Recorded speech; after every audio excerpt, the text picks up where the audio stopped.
thorough pace, premium racing analytics, allowing bettors to identify races with extreme pace scenarios in a matter of seconds. Capital OTB's mobile wagering platform. Bet any place, anytime with Capital OTB's mobile wagering platform. And CapitalOTBBet.com, the premier wagering site in New York State.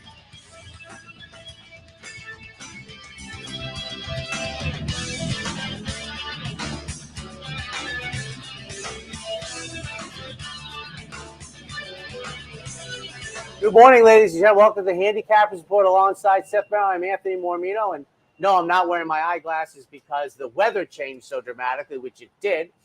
But it's still nice. I mean, it's not great. There's puddles. They'll dissipate as the day goes on, and we are off the turf, except for the stakes races. Hopefully, we'll get no more rain, but it's not awful. I mean, no, it's not. It's not raining now. Yeah. It's comfortable temperature. I A little overcast, but it's nice. I don't know what the rest of the day holds according to forecast, but you know we did lose plenty of turf races today, and with that we can expect changes. I mean scratches. What did we have the other day? Changes. The other day we had Vax was the only main body. We're gonna have a little bit more than that today, and as I've said all the time. In this 9 o'clock slot, as the loudest truck in captivity goes by, we're handicapping who's staying in, who's coming out. We'll get to that in plenty of time. Irad and Chet, I think the first time they won the Glens Falls yesterday. Either one. Not that they happen to get it together, but I think it's the first time they won. Second choice in the money, Warlike Goddess looked not comfortable the first four furlongs. That was a rough lot trip, of energy. I've often wondered, and they do this, Godolphin does it, and Coolmore does it, and I understand they're huge operations, but I'd almost be inclined with her to go get two rabbits. Oh. And just you got to spread out the field. Now, I'm not saying it would work, but Warlike Goddess was unable to win 3 consecutive Glens Falls, and as I mentioned yesterday, I wasn't so sure anybody had won 3 consecutive graded stakes races in the history of Saratoga. And since graded stakes action, and you still remain unsure unless you look it up. Because I'm pretty sure now, because graded stakes action is actually in my lifetime. They didn't start grading stakes races till the early 70s. So it's you have to the one I always point out, the Whitney wasn't a grade 1 when Alyadar won. It wasn't a grade 1 until Fiorito won in 81. So you gotta kind of look around and get some double sources because there goes for the Whitney Travers double. It's a good one. Yeah. Easy goer. It's a good one. The last of that though. Well, we've seen the last of it because the Whitneys for 4-year-olds and up this year. Oh, I didn't even notice that. Which I don't understand why they do that. Why would you just? Why don't you make them all 3-year-olds and up? And if a 3-year-old wants to go in, I know when the 3-year-old filly races, especially when the Lake George came about to go with the Lake Placid, 3-year-old fillies, I'm going to say obviously, but they run for like $150. The Diana's $500,000. They don't run in the Diana. So there's no more 3-year-olds in the Diana. I think Patrick B. and Cone ran Lady of Venice, maybe. She's like the last 3-year-old to compete in the Diana, and the Lake George, Lake Placid double was available. Since then, 3-year-olds don't take it on. But I think if you read the conditions for Saturday, the Whitney is 4-year-olds and up. What a card tomorrow, by the way. Yeah. And it's clearly become the second biggest day of the meet, and Naira has really pushed the chips all in for the second day of the meet. I mean, in a way, it very much rivals Travers Day, because Travers Day took the personal ensign away and they're going to run it the day before. So the racing yesterday, your thoughts? Any thoughts? I mean, the favorites just... I was thrilled. I went six 6 for 10 and had a couple of the early prices in there. Get Spooled I had on top. I won the first 4. So Get Spooled, but then I also had Galabrand at $18. Bill Mott, 2 firsters, coming back with almost $33. When was the last time Bill Mott won with 2 firsts on the same card? Really. Hats off to our colleague Steve Vick. His play of the day was in the finale yesterday. P Money, $27 and change. And I think the math is right, give or take. Steve does 60% of it. Steve does 3 days, right? Yeah. So Steve needs to get somewhere 3 times 8, 24, 40. Steve got over halfway home, I think, yesterday. I think the bankroll team's in pretty good shape at this point, making some nice money. Tremendous. But that was a nice win yesterday, certainly. 38% on the favorites so far. Still Hardy, the little 43 tick. And then yesterday, 1, 2, 3, 4, 5 out of 10 yesterday. Yeah. So they got to tick up. But what were we going to say? Well, a couple of things. Yes, I was gonna give my stat of the day for the Times. Yeah, I'll let people tune into the Times Union for that. But I parsed out the favorites that were winning. I'll do it. I parsed out the favorites in the stakes races. I thought that might be interesting since favorites are overall winning so much. And first week, I think I have it right here so I can get the exact numbers. It was very interesting the way it played out because, again, favorites tend to through favorites through Thursday, again, favorites are winning at 38%. Favorites in the stakes races, there were 7 stakes races the first week, 1 favorite won, 14%. Week 2, 1 for 6, 17%. But week 3, 4 for 6, 67%. And through the first 2 days this week, 1 for 2, 50%. So overall, 7 for 21, 33%. After a slim first 2 weeks, they've kind of gotten back to what you look at is the level at 30 to 36% winning favorites in the stakes. And that included a couple of big winners, too. They had the $94 2-year-old.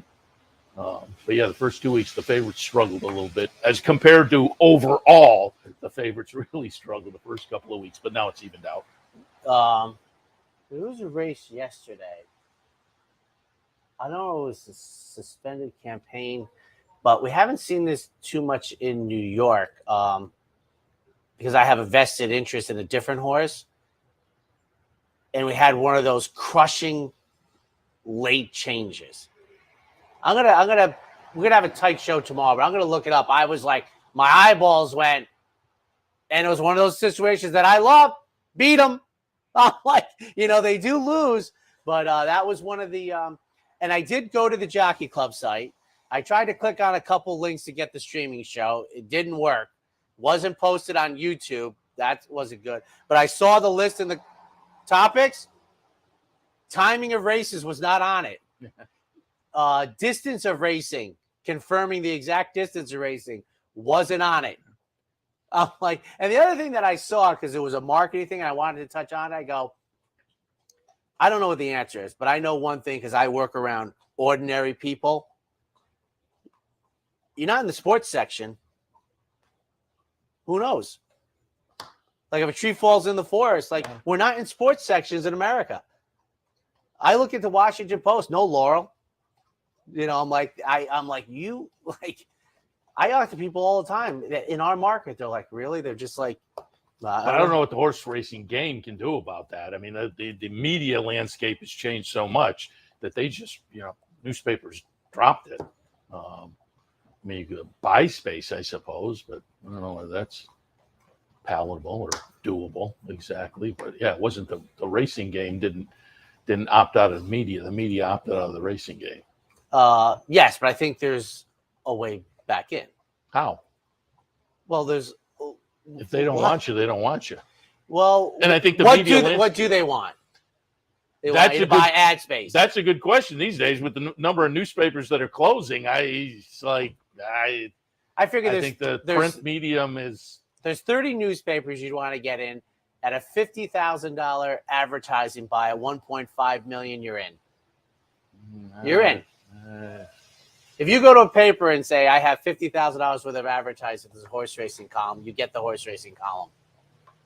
They don't blink twice. But then, so you're providing the column? No, they're saying. Well, $50,000, you ain't paying for a columnist. I mean, you have to have the person to write it. And most horse racing writers traditionally were, like Russ Harris was the horse racing guy. there wasn't like a sports guy who also covered horse race. I mean, there were those, but when we think traditionally, the guys who were really covering horse racing were really covering. I suspect horse racing could come up with $1.5 million to underwrite. Yeah, but 30, I just don't. I'm not sure if that would do it or not. Be close. I don't know. Again, it's just we have to make news. You have to have PR.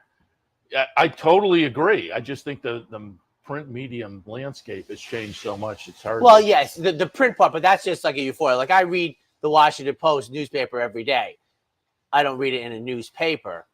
No, but I'm including the online versions as well. You read about print medium now. Newspaper, the oldest newspaper in some place just closed the other day. Yeah. Louisiana or something. Yeah, because they can't get advertising dollars. Yeah, that's why it closed newspaper.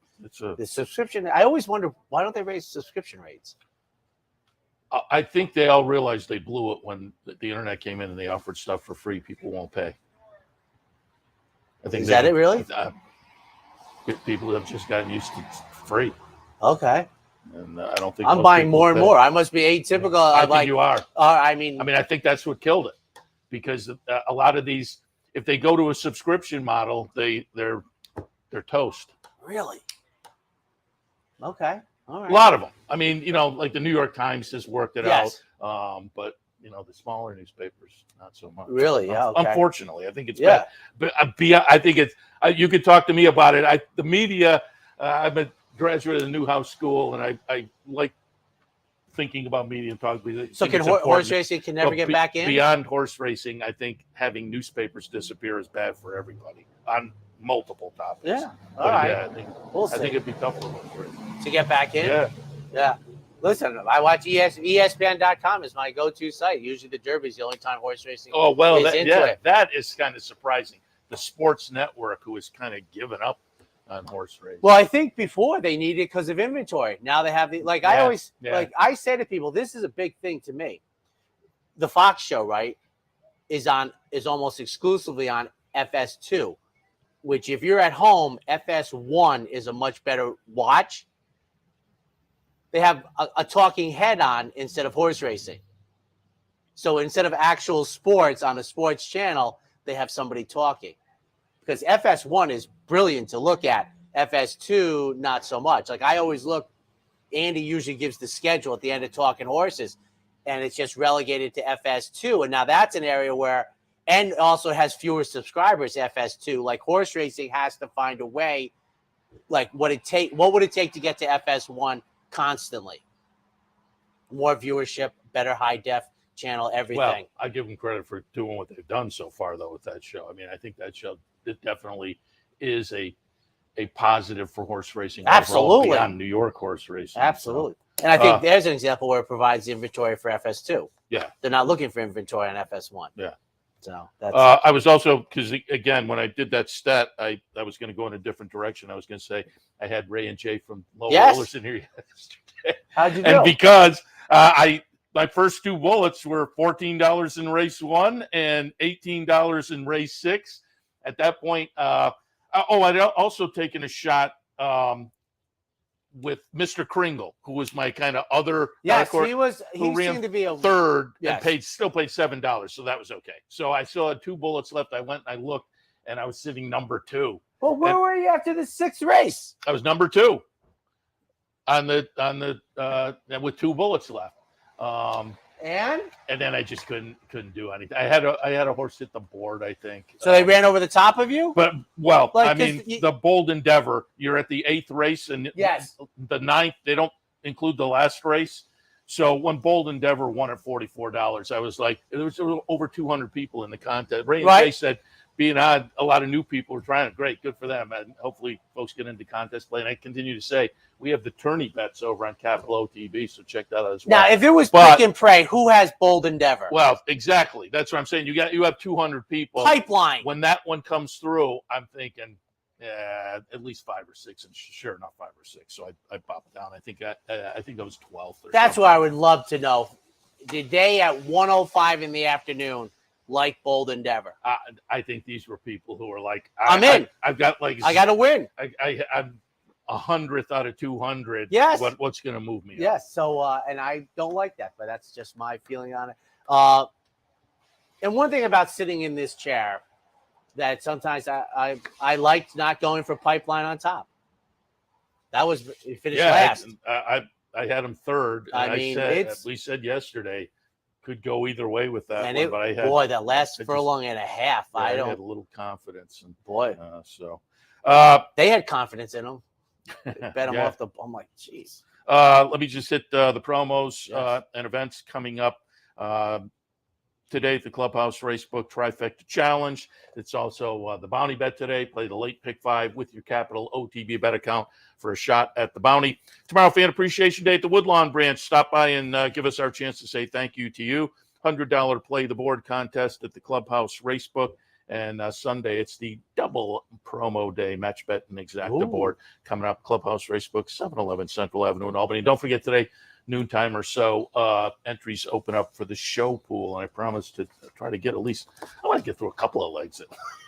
Because I desperately want to hear. I'm hoping today that the link works for the streaming from the Jockey Club, because I want to hear Marshall's. I would assume because Pat Cummings hosted it, which I didn't know also. So now I really want to hear those two. Also, so what place did you finish in?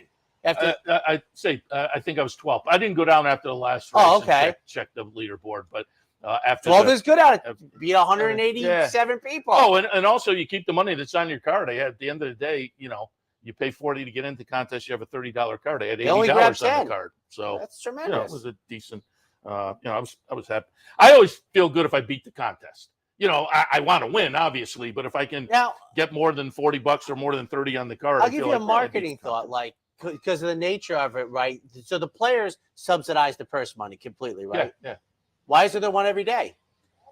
I just don't know whether they think they would get enough people. And every person in the picnic area should go play. That's what I say. Every day there should be one for $40. But I think they might think it's overkill, and because you want to get it. There's a certain critical mass, so you have enough money in the pool. But I think that may be the I think 200 people would play every day. I mean, it used to be once a week, so they have up. Oh, yeah, absolutely. And I also wanted to toss out last night. It was a lot of fun. I went over to the rec another center. Free eats? Went over to the rec center for the jockey basketball game. And I walked into the gym. Was John Wallace there? He was. I saw it on the TV. I walked in. I think you need to get him on a program. Just as...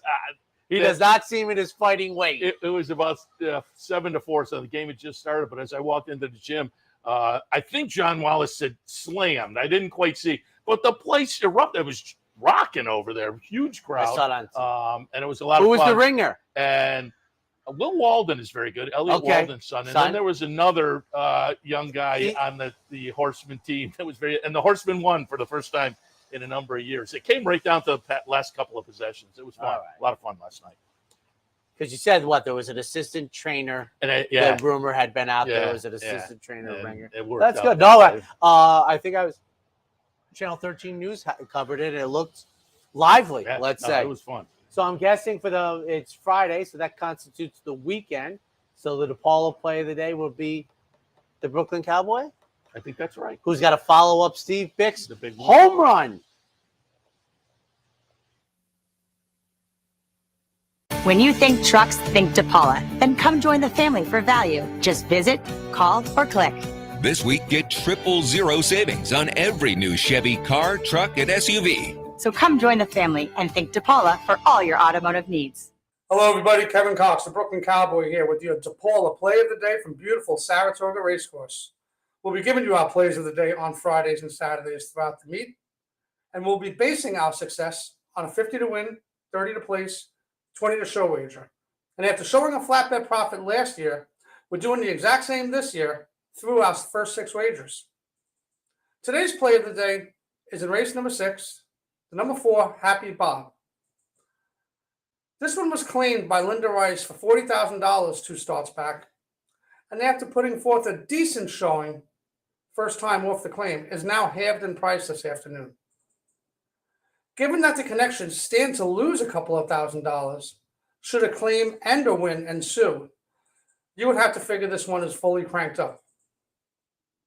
From a DRF formulator standpoint, the aforementioned barn is a perfect 4 for 4 with second off the claim, maiden claimers who were in the money less than 100 days ago, and the ROI for that sampling is $4.60. This looks like a pretty decent play here. So our play of the day today is in race number 6, the number 4, Happy Bob, and we'll see you at the track. When you think trucks, think DePaula. Then come join the family for value. Just visit, call, or click. This week, get 000 savings on every new Chevy car, truck, and SUV. So come join the family and think DePaula for all your automotive needs.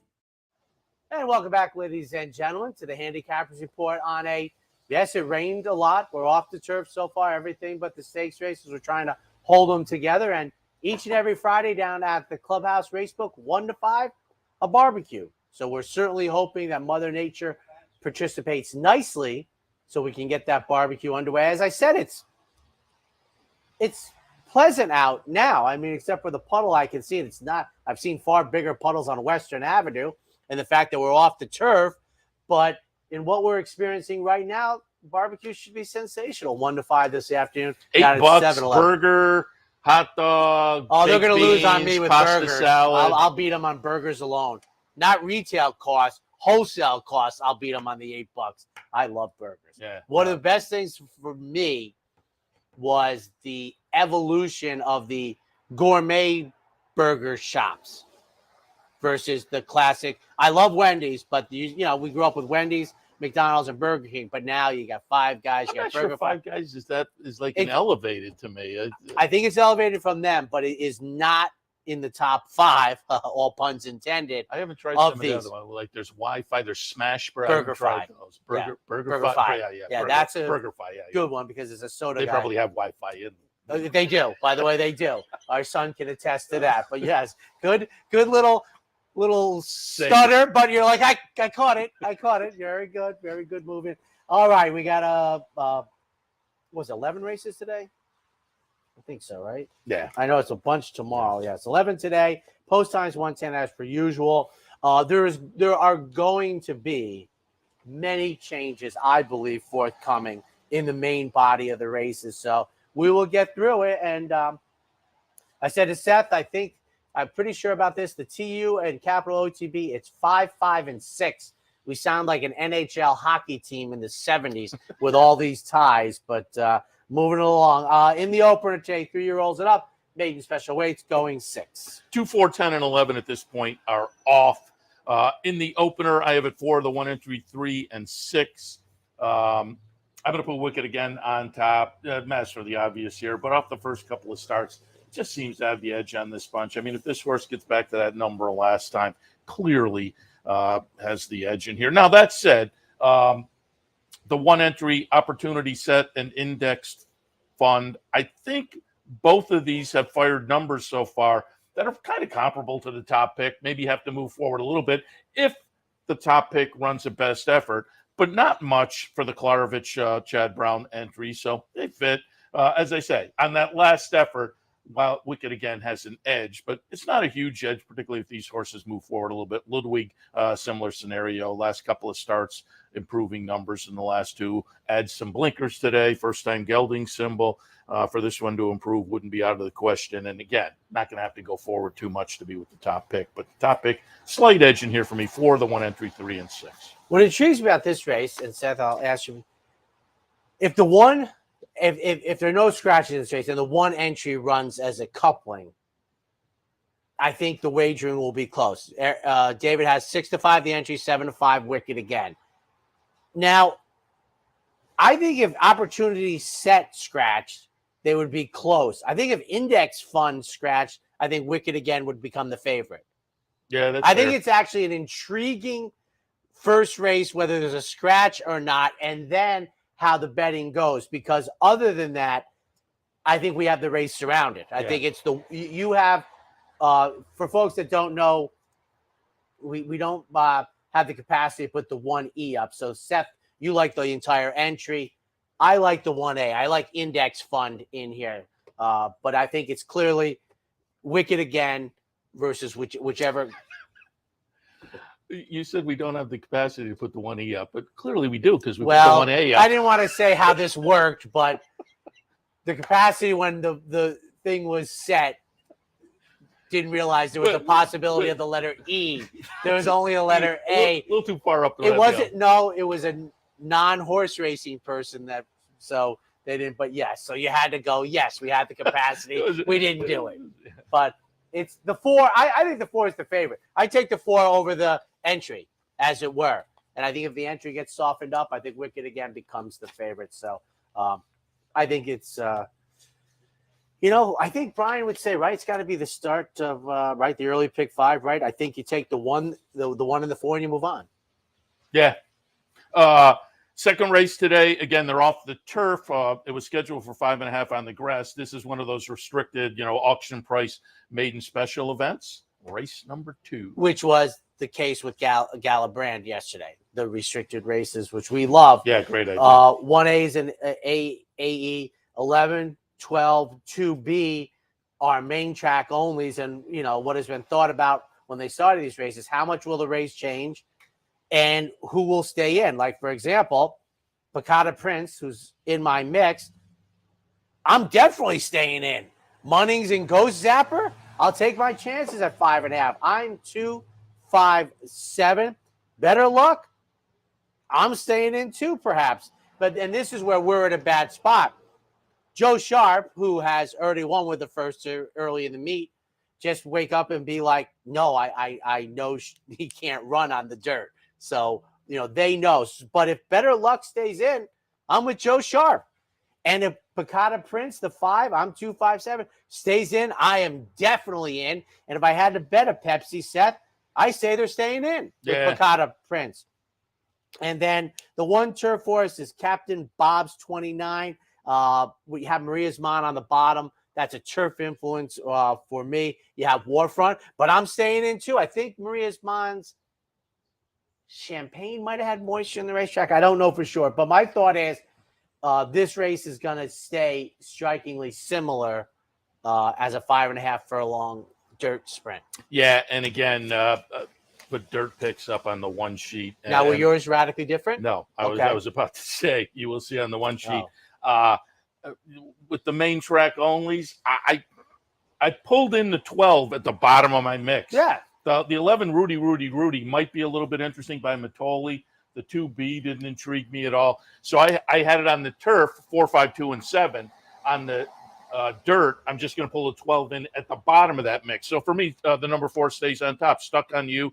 Debuted on the dirt for Wesley Ward, beaten favorite in the debut. The lone sibling to race 0 for 6 for lower percentage connections, but was 3rd in the second start of the career. So I thought there was a little bit of interest there with the breeding, but it's Wesley Ward, some experience under the belt. And again, given what we saw in the dirt start already, I don't think this is going to be an obstacle. Then I did put Picata Prince underneath by Munnings. Munnings this year, 67 first-time starters, 6 wins, 12 seconds, 7 thirds. Good numbers there. I'm looking at my stats here, and Linda Rice, surprisingly, 0 for 10 the last 3 years with 2-year-olds in turf sprint debuts. Well, that won't be the case today. That was turf sprint debuts, so we will see how it all works out. Now it makes you really think, was she looking for this? Yeah. Good point, yeah. So if this one stays in, maybe it becomes a little more intriguing. And then Better Luck, your top pick in the 3rd spot by Twirling Candy. A little bit of win early there. In the 2nd, 4, 5, 2, and 7. 4, 12 in underneath. On to the 3rd, 4-year-olds and up. Claimers in for 10, going 6. 4, 5, 7, and 1. I'm going to put Bourbon's Hope on top. Linda Rice trainee. Hasn't been seen since the end of May for a 14 tag. Now they dropped down to 10. But the last couple of starts, 1 for a 16 conditional, 1 for a 14 conditional. The drop for the 10, they put some money in the bank. Shop for another win up here at Saratoga for Linda Rice. I don't think the drop is a huge concern. Print Track in the 2nd spot, 10-1 on the morning line. I thought with the early speed and a little touch of class relief, I thought this horse was very intriguing. 6 furlongs. This horse has been in the exact 2/3 of the time. Gets the apprentice on board. And has been on board the last couple when showing speed before fading. But again, at this level in this group, I think the speed might be potent today. And again, a little bit of a price if the morning line holds up. And stepping out of starter allowance company, Rob Falcone, trainee, turns and conditions. Again, may appreciate the class move in here. 4-5, 7-1. You know, when I see claiming 10,000 at Saratoga, and I think back 40 years ago when I was still an adult, adjusted for inflation, would these be like 3,000? I mean, it's amazing how it's changed. I think, wasn't there a time when I think they used to say at the end of the Belmont meet, you came to Saratoga, 20 would be the bottom? Yeah. Oh, definitely. And that was like 20, 30 years ago that you'd either have to step up or those horses stayed back in New York and waited for the return. I'm 3-4-1. A race that I couldn't make much heads or tails with. And I just really, I don't know. I thought this was a race where not a single horse, I look up at the board when they go on the finish line and going, okay, I see it. So I've mentioned when I find 75% of the field eligible to win the race, I don't want to fall on one of the shorter ones. And that's why the 3, which I might have put in second or third just as easily, I put on top because on balance, I think 8 horses can win. So Zertz might be a price in there. Rob Atras has been okay at this meet, cold in the wind thing. I think he finished up Belmont not hot. So it's been, that old bar graph thing's been a little short. So, Dylan Davis had a slow start. Then he had the terrific back-to-back days. He's got him in a nice spot. I think he's riding well. I'll take Zertz on top. And I always like to think about who do I think will get lost in the wagering. And I think he's going to be the 4th or 5th choice. And he might be a one that you get 7 or 8 to 1 on it. So, and then I have Bourbon's Hope, your top pick underneath for Linda Rice, who's just been winning at such a consistent high rate, that is the part that is atypical. Her consistency is amazing. And then from the rail risk profile. So 3-4-1 in a race that I have to tell you, Seth, these are the races I would love to hear the horizontal people. The pick 5 is so popular. How do you get through this leg? I know it's not a sexy race, but from a gambling standpoint, do you make an opinion and you take your chances? 3-4-1 in the third. I think you have to just man up and decide how deep you want to go in the race and go with those. And then if you can go slimmer later and deeper there, you do. And I know no one talks about it anymore, but I'm a trifecta player, so I do. But I'm like, I skip races like that. I mean, I have a choice, and my real first choice is, when I'm against a favorite, then I start investing time. But give the folks your dark horse play of the day. Right. Dark horse play. Oh, that was the cue? I didn't think once again yesterday. I kind of forgot, and today I forgot as well. But I am ready to roll. And once again yesterday, 2 days in a row. By the way, you had a great day yesterday, but I have a funny feeling this fell between the cracks. The dark horse? Yeah. We ran third. But you get money, right? It's win place show. Exactly. But what I was going to note was 2 days in a row, my dark horse play has taken crazy action. I mean, I don't know. One of the days it was 6-1. I don't remember which was which. Yeah. One of the days it was 6-1. The other day it was 8-1. And both of them, as we approached post time, were favored. I think yesterday's went off as the close-up second choice, though, and got out of the gate. When you're at the racetrack and the track announcer says the name of your horse and broke badly, back of the pack, it's like, but so I thought the third place was okay after the start. But today's Dark Horse play today brought to you by the Dark Horse Mercantile in downtown Saratoga. Marianne and Maddie had them in earlier, proprietors of Dark Horse and Impressions of Saratoga. Stop by, say hello, browse down there if you're in town. But our Dark Horse play today, race number 5, horse number 5, Sky and Sand, goes out for Dean Reeves and Company, Jack Sisterson. This is a horse that has been on the turf for a while now. And I know this is a small sample for the trainer, very small sample, but I thought it was kind of notable. 6 tries for the trainer, a couple of wins and a second, going turf to dirt, first time for a tag. So 33%, six of those with 2 wins and a second. So again, it's a small sample, but I thought it was a little bit notable. And I like this horse anyway off the past couple of starts with nice numbers, a little half step of class relief. You go down the page, a couple of the dirt races seem okay. So I'm going to put this horse on top at a 8-1 morning line price. Luis Saez jumping on board. That attracted my attention as well. We'll see if the small sample size, but kind of interesting stat there on the trainer holds up. Dark horse play of the day. Race number 5, horse number 5, Sky and Sand. 55. I'd like to talk about that. Take a quick break. When we come back, the middle pick 4. It only takes one upset to make history, and now you can be part of Saratoga's long tradition at the Dark Horse Mercantile. The Dark Horse Mercantile offers a carefully curated selection of clothing, gifts, and home decor, from one-of-a-kind vintage racing memorabilia to select brands like Barber and Under Armour, as well as exclusive Dark Horse branded merchandise. So celebrate the Dark Horse in all of us at the Dark Horse Mercantile, downtown Saratoga, where the smart bet is always the Dark Horse. For more than 4 generations, Bruce Cerrone and his family have continued the 101-year tradition of delighting their local following and faithful summer crowd with the finest authentic Italian recipes. Classic Italian dishes made with the freshest ingredients, served in a home-like setting. Some things have changed in the last 101 years, but not Pinnell's commitment to the finest in Italian cuisine. Pinnell's Italian Restaurant, a Saratoga tradition since 1922. 284 Jefferson Street, just minutes from the track. Capital OTB is now streaming live on Roku. The RTN Racing channel on Roku lets you watch OTB TV live through your Roku device or your Amazon Fire Stick, rather than being limited to computers and mobile devices, which means you can now watch OTB live wherever you are. Simply open Roku, scroll to find the RTN channel, then click on OTB TV. OTB TV on Roku. Try it now.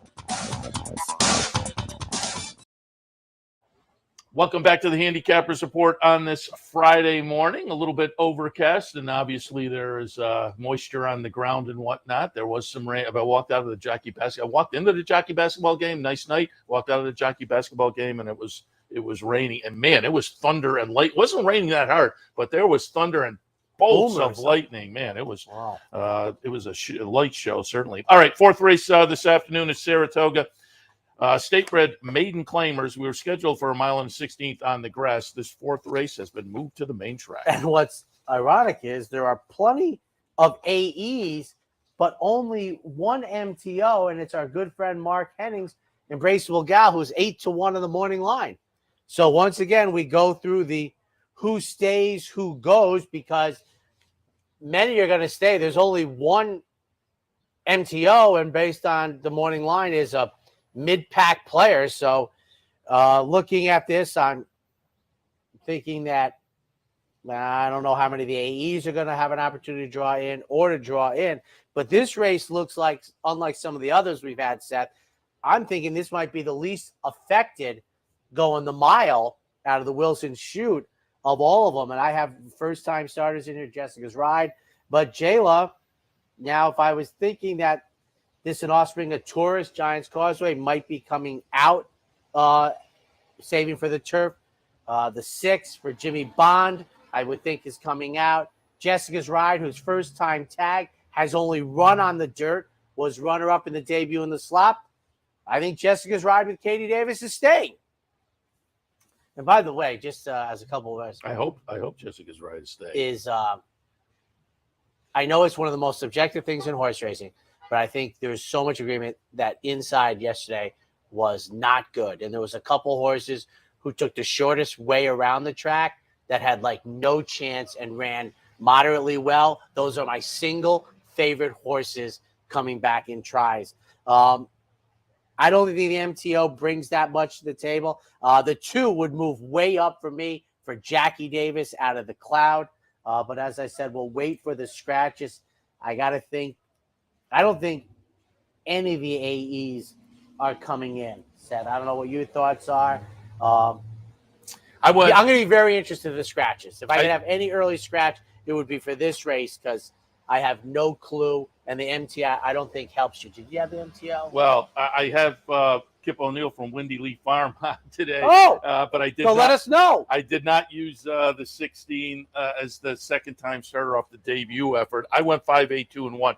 Different from my turf picks. I did switch up here. I put Jessica's Ride on top. You have the 8 staying in. I thought the dirt form was okay. I hope you're right. Jayla, I thought the dirt numbers were okay for this one. I agree. I hope they agree.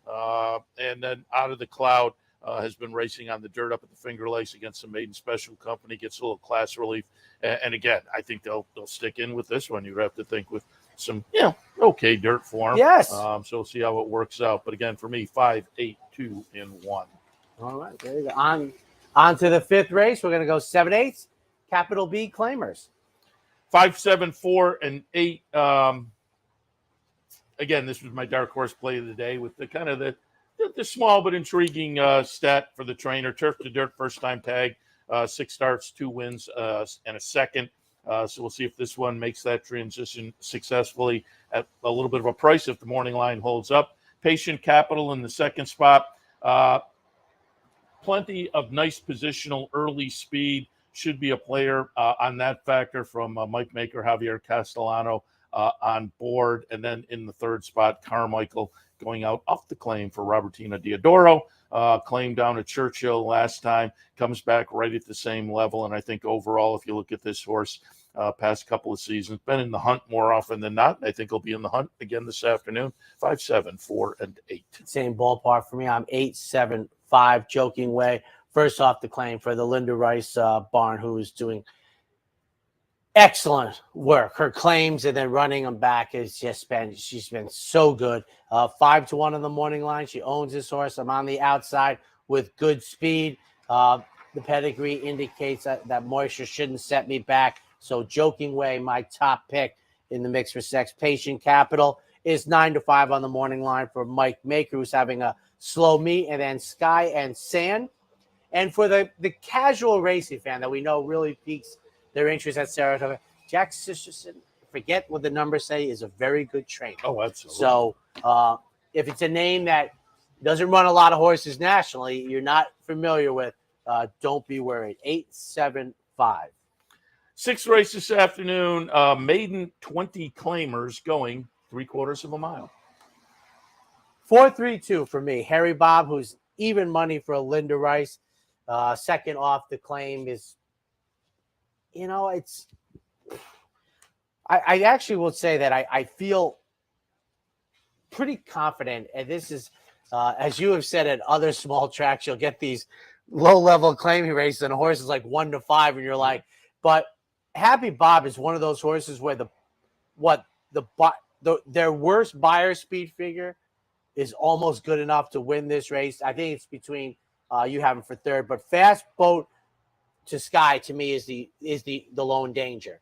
It's 4-2 for me with assertive attitude in the second career start. But to me, Happy Bob, I was surprised. I mean, even money's probably the right price for David. I think he's in good fiddle here. I'm in the same boat, 4, 2, 3, and 8. Happy Bob, as you say, has the edge. Fast Boat to Sky, I do think, has numbers that stack up, but those recent numbers were on turf. The dirt numbers are also pretty good. If you go down the page, they're just not quite as good as those recent turf numbers. So we'll see. But it's kind of between those two. But assertive attitude with only the one start under the belt, probably still some upside.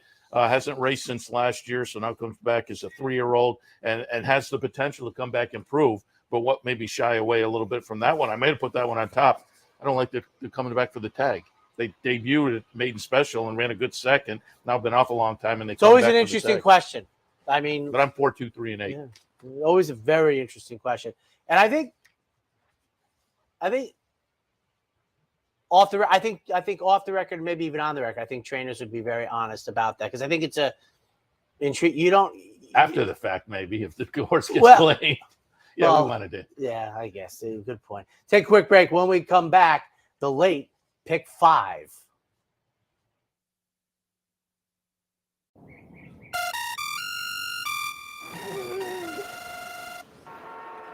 Come on. I want sales reports on my desk by Monday. Oops. My bad. Love racing? RTN brings you every live simulcast on your home television, plus live video streaming and race replays on your PC and mobile devices. To order, visit rtn.tv. RTN, a breed apart. A day at the track isn't complete without a night at the Horseshoe. Great food, hot music, and cold drinks. So why go downtown when all the action's just across from the track? The Horseshoe Inn at the corner of Nelson and Gridley. Birdstone is an outside front. They're coming down to the finish. Can Smarty Jones hold on? Here comes Birdstone. Birdstone surges past. Birdstone wins the Belmont Stakes. But here comes High Chaparral. High Chaparral, the defending champ, to take it to Paul Brown. These two arch rivals head to head with Joe Hart bearing down on them. It's going to be a 3-horse photo finish to the turn. Here's the wire. Photo finish. Welcome back, ladies and gentlemen, the Handicappers Report, up to race number 7, which kicks off the late pick 5, and the Saratoga Oaks Invitational. At a distance that we used to run many races, because I always start at the top of the stretch, but we've sort of abandoned the mile and 3/16 melon turf races as we've abandoned the mile and 8 inner turf courses. But for the boys tomorrow and the girls today, they're going to run at a mile and 3/16 starts at the top of the stretch.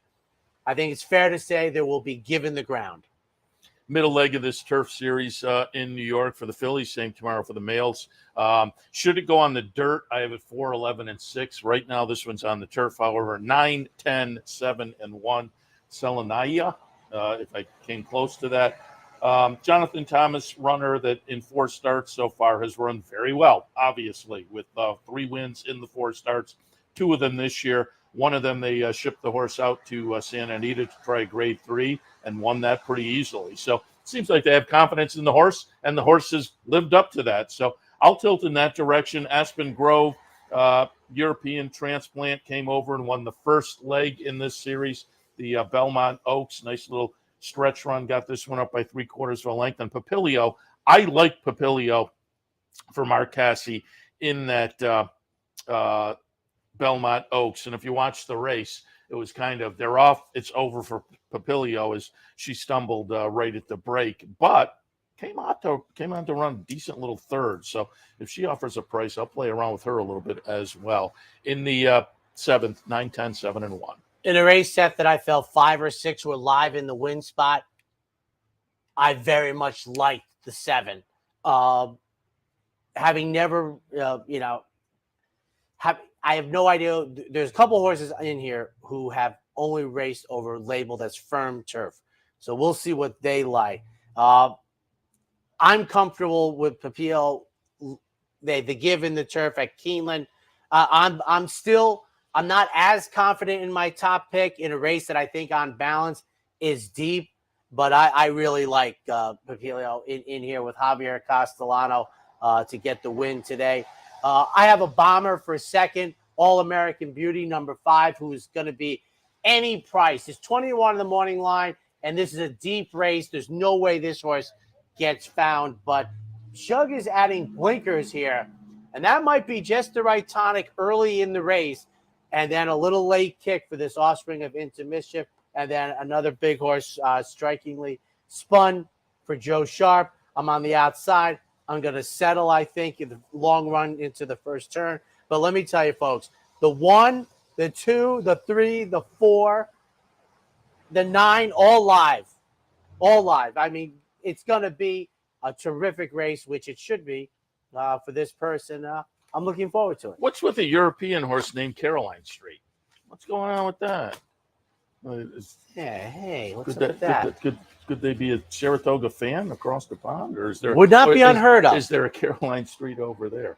8th race this afternoon. Again, at this point, still on the turf, the Hall of Fame. I talk about it all the time. Love this subdivision of the 3-year-olds on the turf. Why? Because there are races like this virtually all year long at the various venues around the country. But up here at Saratoga, this is one of the highlights for those 3-year-old turfers during the year. $500,000 up for grabs in the grade 2 mile on the grass. And what's interesting is we have the mile 3/16 for 3-year-olds tomorrow. We have the mile today, right? 40 minutes away, it gets underway, the Hall of Fame, right? 10:30. Oh yeah, we didn't say that. If folks, I think I just said it. Yeah, but I thought we should have said it early. So if you're headed up, get to it. 10:30. But the fact is that if you get there a little bit later, the last few years, man, it's been jammed. I think they'll get a good crowd today because it's a popular good class. Yeah, I love this race here. I'm bombs away 3, 9, 10 for me in a race that There we go. We have 6 of the 10 covered. No, we have 5 of the 10 covered. Appraise taking a shot in here for Chad Brown, second start of the year. I love the comeback race. If that is an example of the advancement between 2 and 3, and we can move forward over it, and it's, it's possible in these hands, this could be a $20 winner for Chad Brown and myself. Behind enemy lines, Jack Sisterson sends out this runner after running the Penn Mile. And Carl Spackler, who just got beat by Far Bridge in the debut in one of the most talked about maiden special weight grass races. And Far Bridge is in tomorrow, the bigger race. So 3, 9, 10, take it away. 10, 6, 7, and 1. I put Carl Spackler on top. I mean, the maiden breaker for that one said the Chad Brown runner was likely to be very special. I'm going to draw a line through the try in the American turf because I think he's better than that going back to the maiden breaker. So now with some extra experience, some stakes experience under the belt, maybe the outside attack post position. I don't know whether that's a bonus at the mile trip, but I do think this horse is better than we saw last time, and we may get a little bit of value off of that effort. Second spot, General Jim, who I think is very intriguing getting back to the turf for Shug and company. Excuse me, tossed in a little bit of a clunker in the Woody Stevens, but the Pat Day Mile was very good. I have felt this horse is on the verge of becoming a player in the 3-year-old division on the dirt. And year after year, these kind are a little bit intriguing, where connections decide, maybe we're not going to play with the dirt runners at the top level. Let's go over and try the turf. And sometimes they have a little bit of a class edge on these when they make that move. If they're kind of at the top of the dirt side of things, move over to the turf. We'll see General Jim in the second spot, and then Nagarak in the third spot for Graham Motion. Comes in off a couple of good tries most recently that tabbed this one as a player. Hasn't missed the trifecta yet. Nate starts in the 8th, the Hall of Fame, 10, 6, 7, and 1. I used to call Nagarak. Corrigan backwards. Corrigan backwards. There we go. We take our final break. When we come back, the late pick 3. For more than 4 generations, Bruce Cerrone and his family have continued the 101-year tradition of delighting their local following and faithful summer crowd with the finest authentic Italian recipes. Classic Italian dishes made with the freshest ingredients, served in a home-like setting. Some things have changed in the last 101 years, but not Pinnell's commitment to the finest in Italian cuisine. Pinnell's Italian Restaurant, a Saratoga tradition since 1922. 284 Jefferson Street, just minutes from the track.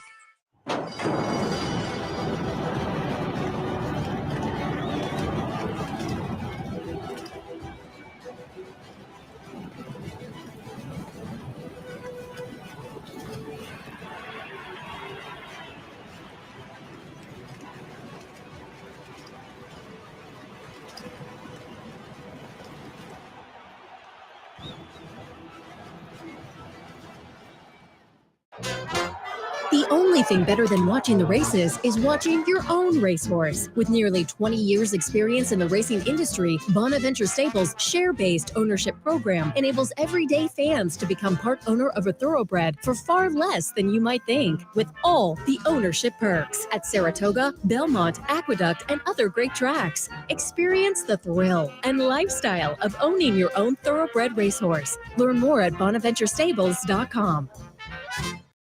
Welcome back, ladies and gentlemen. 9th race and 11 race card, the late pick 3, 7 furlong state bred fillies entry level allowance. 7, 5, 3, and 8.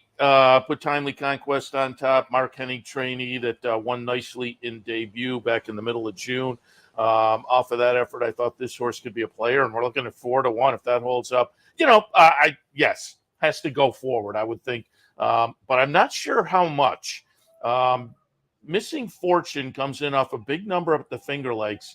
I'm not sure I'm buying into that number totally, though. So, again, I don't think Timely Conquest. I think there is some improvement required. I don't think it's that much. So, second career start, we'll look for Timely Conquest to put another win on the resume. Then I put Missing Fortune in the second spot. Does come down from the Finger Lakes off of a nice win with a very solid number. But, again, that just has the look of an aberration to me. But I think this is a talented horse, and even if the number comes back a little bit, fits. And then Big Bean Christine hasn't been seen since March, but the Ray Handle runner, if this horse comes back ready to run, is clearly a solid fit in here. 7, 5, 3, and 8. We agree mostly. I'm intrigued that Chasing Daylight is kind of doing the opposite, where tried the Open Cup and now is coming back to the 1X, shortening up to 7 furlongs. I have Big Bean Christine making the first start since winter. And then Timely Conquest for Mark Henning. I mentioned this earlier in the year where he had the Belmont winner at first asking, which isn't what Mark has great success doing at a big price. Tell you how wide open the race is. I have the 1-8 in the mix, but 6-3-7 for me. I will say, I am not trying to root against you, but That's okay. But your class move, I love it the other way. The other way I don't like it. The other way is very potent and more well-worn path. Yeah, you get some very nice odds. So this going Coming in this back direction, I'm a little less. I understand. 10th race this afternoon. Again, we are off the turf here in the 10th. B condition claimers scheduled to go 5.5 on the grass, but now we're on the main track. And with the 12, 13, 14 figuring One Giant Leap is going to accept the assignment and going to be a short price in here. I think this is a race that will be dramatically affected by the scratches. The 1, 2, 3, 4, 6, 9, who I liked a little bit, 11. Hesitant for me to believe the majority of those are going to stay in. So to me, this race becomes One Giant Leap, the 12. And I start to hear more rumblings, Seth, about more data on these voided claims. And I don't get why we're not already there, and I don't get why it's not a crescendo. But to me, One Giant Leap is the MTO. You have the 14 Courthouse Cove are major players, and then we'll see who else stays in here. Perhaps the Cobbler, who it doesn't matter now, but was 30-1 on the morning line. Yeah, I had to put the Cobbler in. Yes. I have a couple on the MTO and a couple in the body of the field. 12, 7, 14, and 10. You said it. One Giant Leap for Wesley Ward. Looks very strong in here with the surface switch. Then I did go into the body of the field. Amani's Eagle coming in from Kentucky, but it's mostly dirt on the resume and pretty good dirt races as well. And then the 14 Courthouse Cove. Irad Ortiz scheduled to ride coming in from Kentucky as well off a claim. But they get what they want as an MTO. Yeah. 12, 7, 14, and 10. And we'll do this quickly. The 11th race, I was thinking if you go out there, I think they could run a mile and 3/8 on the dirt, right? At the top of the stretch. Yeah, there's the quarter pole, yeah. And that would be the 11 furlongs. But I'm 98% sure they shorten it up to 10 furlongs. We had one of these races earlier in the meet. Starter allowance, wrapping it up at around 6:52. Again, on the dirt, 13, 14, 3, and 5. I'm going to use the 2 MTOs on top. South Street, they get what they want. It's Linda Rice second off the claim. Chelino second off the claim for Linda Rice also. This one was on the turf last time and ran an okay number, but they get what they want moving to the dirt. And then in the third spot, Suerte, if I'm again getting close. There are some back dirt races that are okay for the Mike Maker trainee. I have a 13, 14, 3, and 5. I think the 12 is an AE who's going to have a chance to run when this all shakes out. And I like the 13, 14. I'm 13, 14, 12. And I think the 12, who was an AE for the turf race, will accept the 10 furlong battle. I've said this before. The Curlins on dirt going 9 or 10 furlongs. Good numbers. Unfortunately, we're probably going to have bad numbers for scratches today. I think it's going to affect 2 races dramatically. One race, I'm not so sure. The opener, I'm not so sure how much it's going to affect it. And when I say it, I mean number of runners. Odds, that's for a later time. But I'm talking about number of runners. Who do you have for the good folks at Racing Across America today? Coming up right after the top of the hour, the beginning of the show, we'll have Kip O'Neill from Windy Lee Farm, New York breeders, and they have some nice runners. They've had some nice wins at the meet already. We'll hit on some of those and some of the breeding aspect of their outfit. A little bit later on, Jason Blewett from West Point Thoroughbreds. They have a couple of runners coming in stakes tomorrow with Giant Game in the Whitney, Battle of Normandy, and the Saratoga Derby. And then bottom of the show, A.J. Benton. We've had him on the show before. Really a clever contest player. Finished third in the NHC last year. He was vying this year out at the NHC, and we kind of met him out there at the NHC, but he comes to Saratoga. He lives in Massachusetts, comes to Saratoga every year and visits, so we've had him on a couple of times. But we'll talk a little contest play and get some ideas for this afternoon from A.J. Benton. All at the top of the hour. Well, a little after the top of the hour now because we're there. We are there. It's nice to be an owner on August 4th with a couple wins under the belt. He stays, I go, ladies and gentlemen. Let's make the best of Friday. We'll see you tomorrow morning.